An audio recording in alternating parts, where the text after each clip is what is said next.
evening. My name is Dr. Steve Finger, and we'd like to welcome you to another exciting episode of Hardfire, Brooklyn Libertarian TV. We are very privileged tonight to have with us Cameron WEBER. Cameron is an ex-diplomat in the Foreign Service.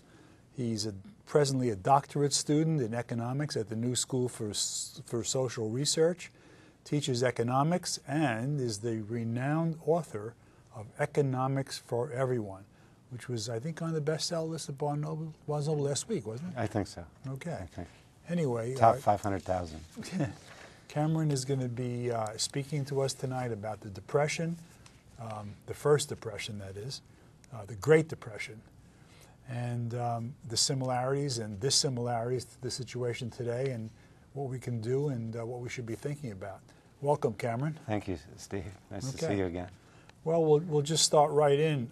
You know, a lot of people say that today's situation in the economy is very similar to the Great Depression, the one that began in 1929.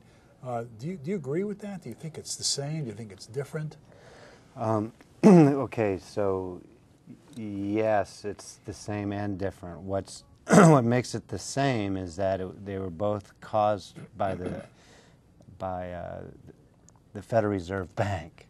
Okay, so what happened is both between in the 1920s and in the earlier part of the 21st century, 2000s, the central bank created an inflationary situation, and then they contracted, and that then caused economic hardship. So they're the same because you had central bank manipulation at the front end of each situation. So if the central bank had not created all that extra fiat money, paper money, that's right, then we wouldn't have had the Depression? The Great Depression, in the Great Depression, we're talking, which started with the stock market crash in 1929. The Fed started contracting the money in 1928, which then helped cause the crash in 1929. And at the time, the reason that it's different than today is because at the time there was the gold standard. So the gold standard fixed international exchange rates. Luckily, we don't have that today. Yes. You think it's a good thing that we're not on the gold standard? It's a good thing that we're not on the gold standard with central banks, because when you have central banks on a gold standard, it's fixed. But if you have competing money and a gold standard, that's different. And that's certainly not what we have now, and certainly not what we had then either. Yeah. So do you think that, you're saying, in other words, that the central bank could have prevented the Depression by just printing more money? No. What happened in 1933, as soon as a country pulled out of the gold standard, they started to recover. Okay, so England pulled out in 1931, they started to recover. The United States pulled out in 1933, we started to recover from the recession.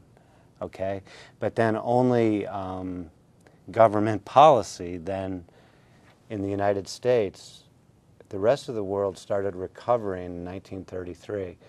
But in the United States, we took some actions domestically which turned it into the Great Depression. So you think the government actually, rather than helping the Great Depression, made it worse? Well, I'll just let the facts speak for themselves. The rest of the world recovered, and the United States didn't. Well, are we in danger of the same problem now? Because it seems like today the Federal Reserve is increasing the money supply, and people are afraid of inflation. So are they doing the right thing? Is that going to be?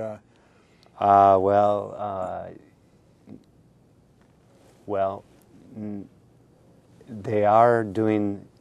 What the Federal Reserve can do is limited. They've already pumped as much money in as possible, doubled the money supply, lowered the interest rate to zero, and it's still not doing enough.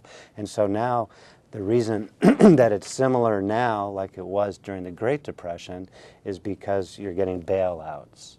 So the money, so the money supply was contractionary there, and it's overly inflationary now, and the government is bailing out in both situations. So what do you think they should do so we don't have another So the Great Depression doesn't become like the Great War. Like Great War was World War I, and then we had World War II. The Great Depression, we're all hoping, is not going to be referred to someday as the first Great Depression, right, and this one, the second one. Well, like I said, I don't. In 1933, at the height of the Great Depression, unemployment was 25%. Okay, the economy grew during the Great Depression. It was only that unemployment was high. Okay, our unemployment right now is 8.6%, which is very high, considering during the Greenspan years it averaged 5%. So,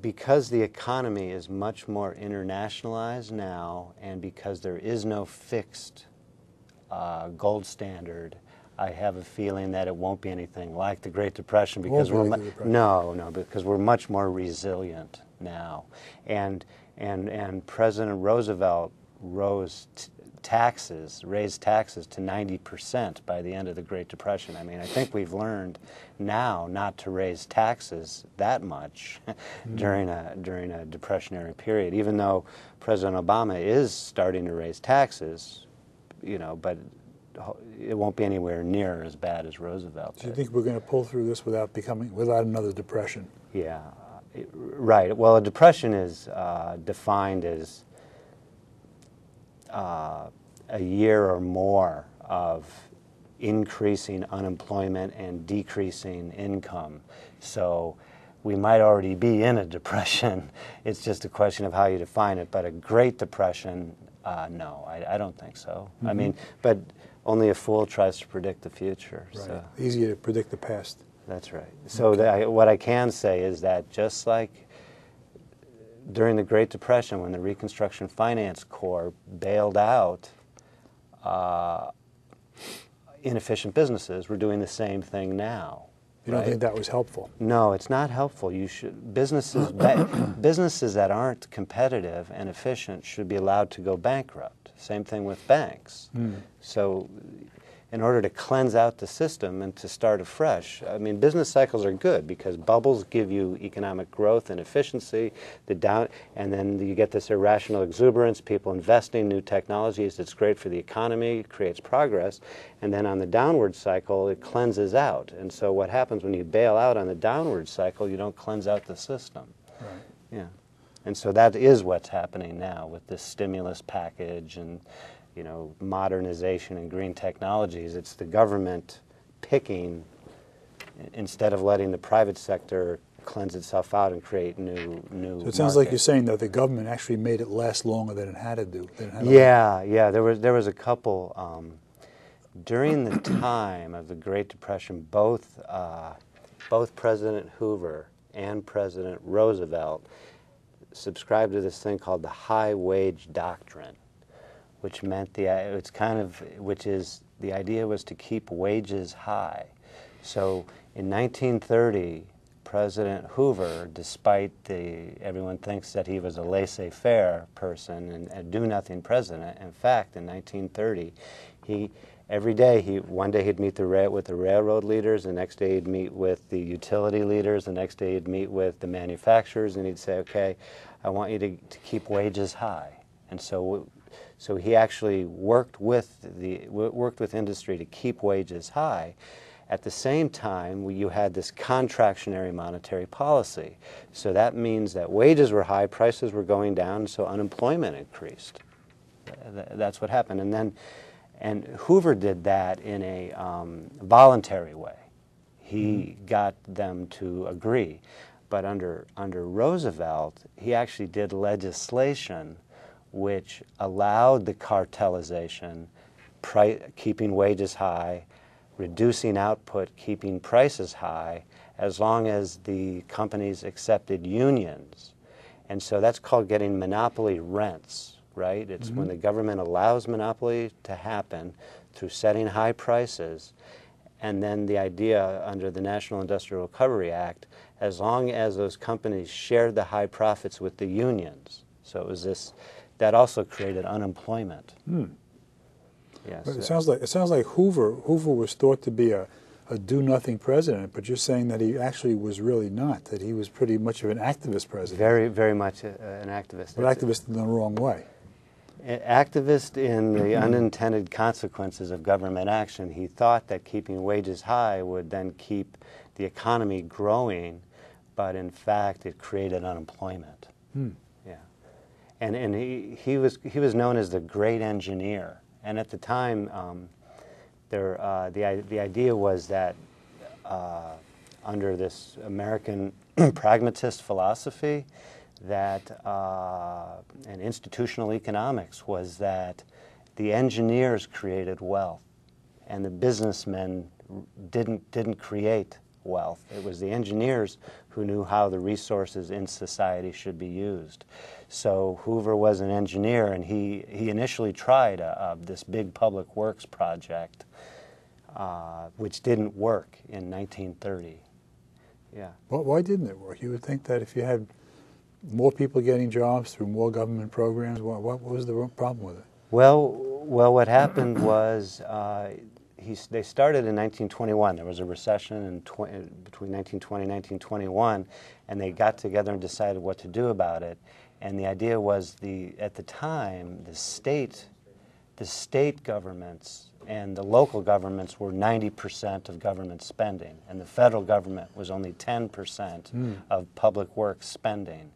And so in 1930, Hoover told all the cities, okay, take your shovel, and states, take your shovel-ready projects and do it, all right? So state and local governments increased their public spending 20% in 1 year, but that was all the projects they had, so there was nothing else to do. They didn't have any more public works to do. So if they had just printed up some more money and started some more projects, things might have been a little bit better. No, of course not, Steve. That's a very funny joke. No, the idea was by keeping wages high, right, and prices dropping, so there was no incentive to hire anyone, and that's why unemployment was so high. And then you also had the Wagner Act under Roosevelt, which allowed which removed union employers could no longer bring lawsuits against strike actions. So if someone was harmed during a strike action, they couldn't bring a civil lawsuit. It had to be done through the administration. So it more or less gave monopoly bargaining powers to the unions, and union membership more than doubled in the Roosevelt administration. And unions, there's a joke that if the Depression wasn't so bad if you had a job. Oh, right. Prices were kept prices down were dropping and wages were high, but all of this. So not everybody was hurt by the Depression. Not everybody was depressed. That's right. So all of this cartelization and government high-wage doctrine and contractionary money created the Great Depression, which was high unemployment. Yeah. Okay. And along with the tax increases, continual tax increases throughout the Roosevelt administration. And then one of the worst things, and hopefully won't happen now, is what was it called? The Smoot-Hawley Tariff Act, which I mean, just for example, it increased agriculture tariffs by 70%, okay? So United States exports decreased by a third, right? So at the time, the economy was... That was the law that raised tariffs, and then other countries started to reciprocate, to retaliate. That's right. And so they went up, and trade was decreased. And trade, after the Smoot-Hawley tariff of 1930, all this reciprocal trade retaliation, world trade was back to where it was in 1900. So I think that we learned that lesson then and won't repeat more trade barriers now, hopefully. So there are some politicians who were talking about renegotiating the NAFTA and some other trade acts too. So we can't be 100% confident that they won't do the same thing. No, we can't be. About Buy America and... Yeah, well, that's, that Buy America thing is kind of debatable because it's taxpayer money, right? So if you're an American taxpayer, shouldn't the money go towards American things? Well, what do you think? What do I personally think? I don't think the government should be buying anything personally. Okay. I believe in negative rights. The government should protect us from harm and not being in the business of doing business. That's what entrepreneurs should do, with a profit motive. That's the problem with the stimulus, is that it crowds out private investment. Yeah, that's Keynesian economics, and that was also tried. In the 30s is when Keynesian economics became institutionalized. Well, how does it crowd out private investment? If the government invests more money and then puts more money into circulation, doesn't that mean that there's more money for everybody to invest in? Just for example, green technologies. I don't know, what is that? That's more efficient green technologies. Businessmen were already doing that, okay? So supply and demand. So the businessmen were already doing that, already had those ideas. And then when the government says, oh, that's a good idea, we'll fund it, it kind of creates a wait-and-see situation. Oh, when will I get my subsidy? How much will it be? The idea behind investment, right? You need a solid, predictable, stable rule of law, monetary policy, fiscal policy. When the government changes policy by picking and choosing winners or losers, then the business person doesn't know what the investment climate is anymore, right? So you pass a $789 billion stimulus package, and all of a sudden people who are going to invest in something need now to know what the government policy is, because maybe they'll get a subsidy, right? Maybe if I invest here instead of here. So people were already going to do investments in green technologies, because that's what the consumer wants. I mean, right now you can check your Pepco box, right, and get What's a Pepco Oh, I box? mean your what do we have up here? The electrical company. You can. Oh, okay. You can check. Con Edison? What is it? Con Ed? Yeah. You can check your Con Edison box and say you want green energy. So people are already doing that, already investing in those areas. And then when the government says they want a stimulus in those areas, spend more money in those areas, then the business people wait and see to see what the policy is. No, what you're saying is that the government, which is always complaining that people can't plan their own lives, the government is the one that's preventing them from planning their own lives, because they introduce a certain element of uncertainty. It's very much is the uncertainty. You hit it right there. That's right. What do you think about the bailing out the car companies, though? GM, Chrysler, Ford? Well, Ford, I think, is not taking any money. Yeah, Ford's not taking any money. And Chrysler, you think they should do that, or just let them go? Well, again, this is the same thing that happened in the Great Depression. Is you had the Reconstruction Finance Company, who would it was called propping up lousy businesses. It's called the dual economy. You had the economy which the government propped up, and the economy which was efficient on its own. And so you're seeing that same thing today. The car companies are being propped up, and then the car parts companies are being propped up, right? So it's the government picking and choosing winners, and when does it stop? So in other words, right? capital that could be invested in efficient companies, making things people want, is being diverted to these companies that can make a decent car. Yeah, and don't get me wrong on this, but labor unions... it's the reason that the car companies, well, most people know this, the car companies in the United States are not competitive is because the labor union wages are so high.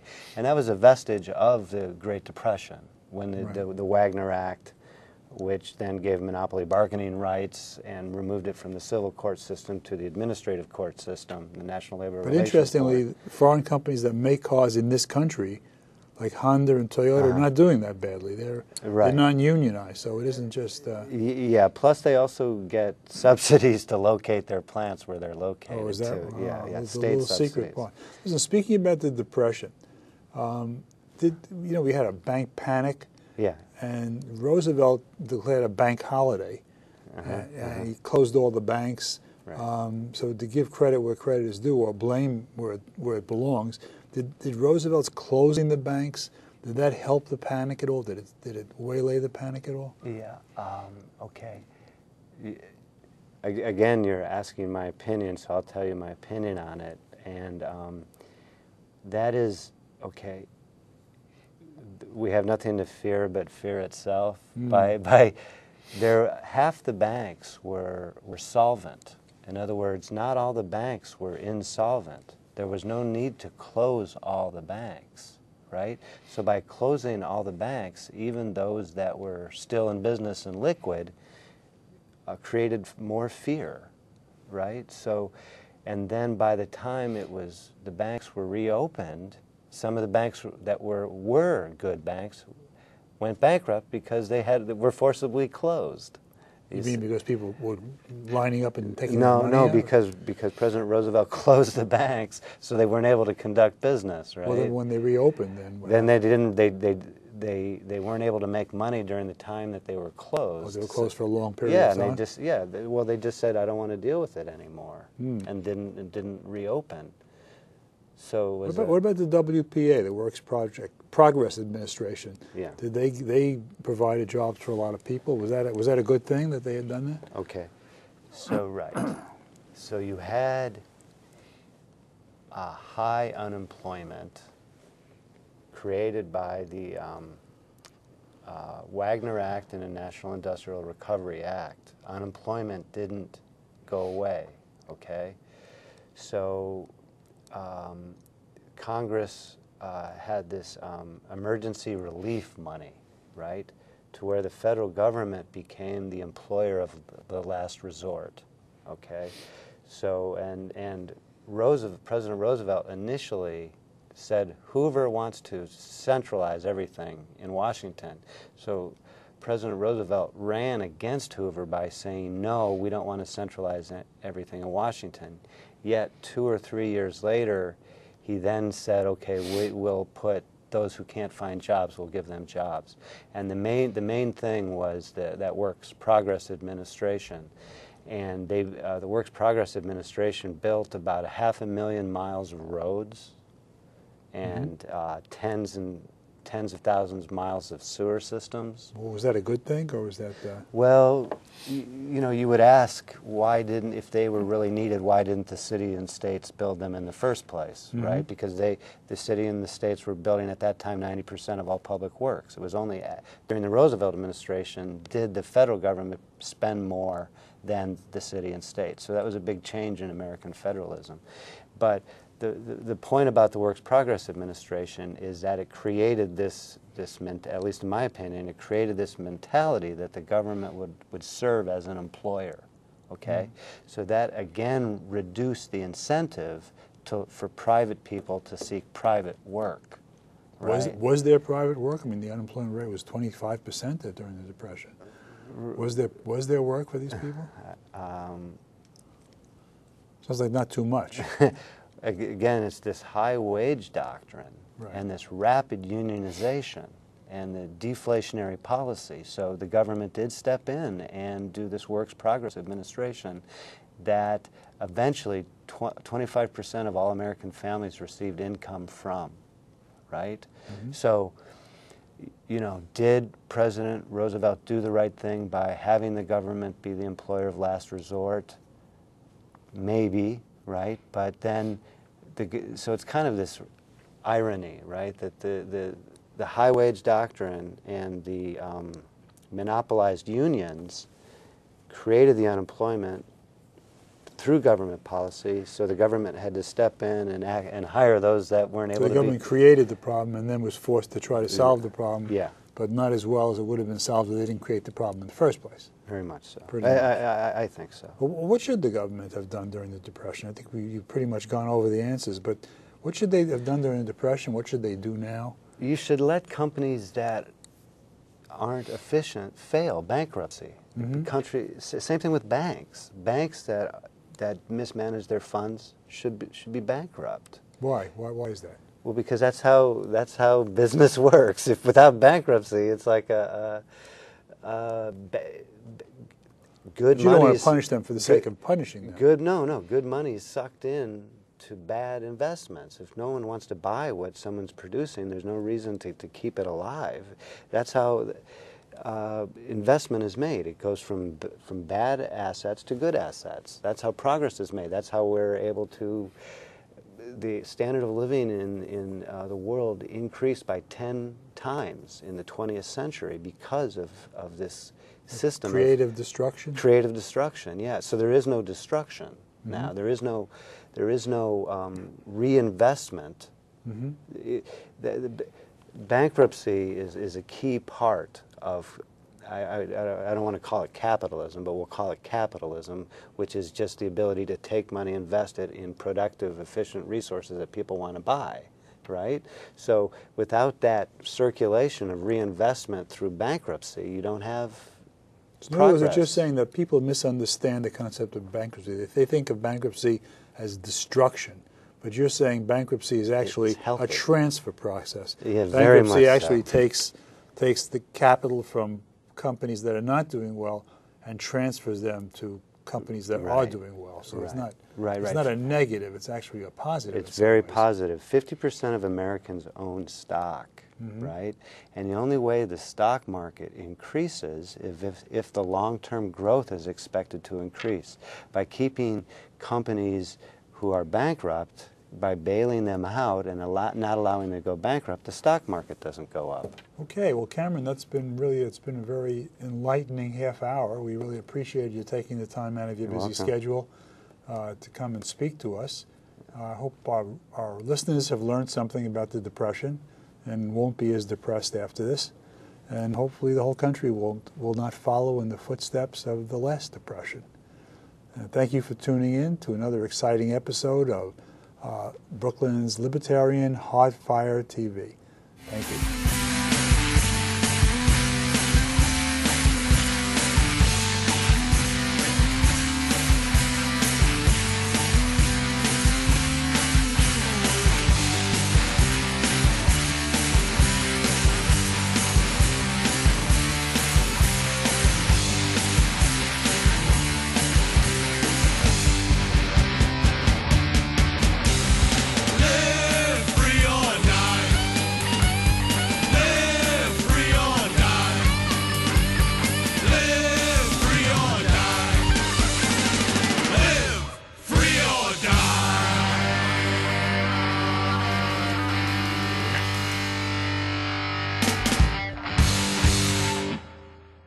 Hardfire is funded in part by the Libertarian Party of New York.